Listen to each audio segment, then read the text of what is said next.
Hey there! I'm really far up north now. Beautiful outside place, and I'm going to go out visit the reindeer out here. And I'm in Tromsø, been doing talks and lectures about my book 12,000 Years of Norwegian History. And the cool thing is right here they have what the Vikings, but also many other like the Sami and some others used. Instead of the armor, the body armor when fighting, they would have the skin of the reindeer, and I'll show you in just a bit now how that is. And let me just walk out here. I have this coffee here. They have the Sami people have this thing called coffee cheese, but also coffee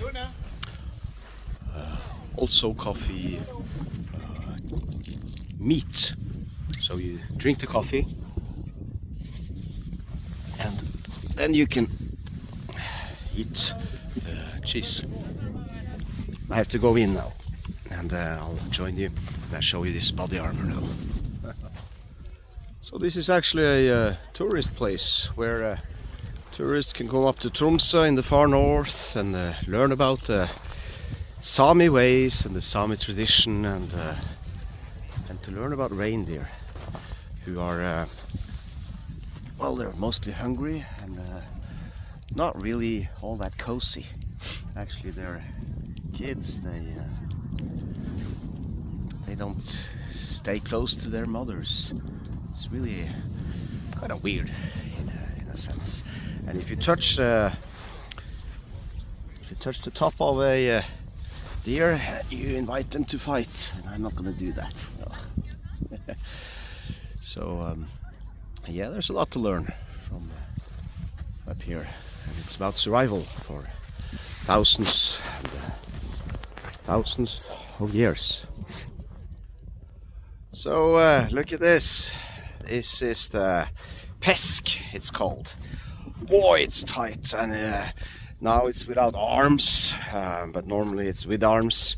And they have this lighter one with the younger reindeer, which is very agile. You can use it. It's still strong. It protects you from swords and axes, meaning it just slides off with this really intense material, man. It's and they're so good at sewing here. It's crazy. I learned about some of the stories from the Sami people here, and this is what they used instead of the armor, the warriors here. It's really something special. I have never tried this before, and I'm sure it works really well. Even stabbing, I mean, it's so thick and intense. I'm just gonna sit down here by the fireplace. It's so nice here, just relaxing. Here we go. Oh, and what they told me here is, I mean, we've learned about this for a long time. Of course, having this Viking armor called brynja is rather work intensive to make, but this also is. I mean, it's I'd really like to try this out in battle and see if it really is like they talk about, where they can use this as a way of well, being pretty well protected in battle.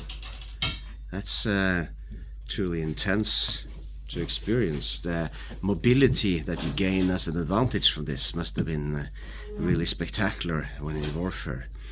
But what they also used, the old warrior bands of the Iron Age, also they have the shape-shifting practice where we have Pesk like this one, not just out of reindeer, but they would of course have from wolf and bear and swine, as we say, wild hog, and they would have it when both shape-shifting in ceremonies, like you see in that movie, The Northman. It's really something special to try on. And I should have brought my Viking sword and we could have really tried it out. Don't you think so? But I do believe from my experience in both fighting and from feeling this out and feeling the sturdiness and how strong this is, I'm sure it was of some protection. But you know, you would become this light infantry where you would be much more easy to use when in guerrilla warfare, for example, and you could cover really large distances. I'm sure this was of a great advantage, and you would become more animal-like, of course, and just being at one with your nature and all the animals around you, like we know from the old comitatus tradition, where you would even leave society and live as an animal in the woods and in nature. And before, as part of growing up, we even know from some of the Viking sagas they did this. This is really cool to try out. And in just a bit now we'll have some food, traditional Sami food, right here. Looking forward to that. So I hope you enjoyed this one, and do take care. See you.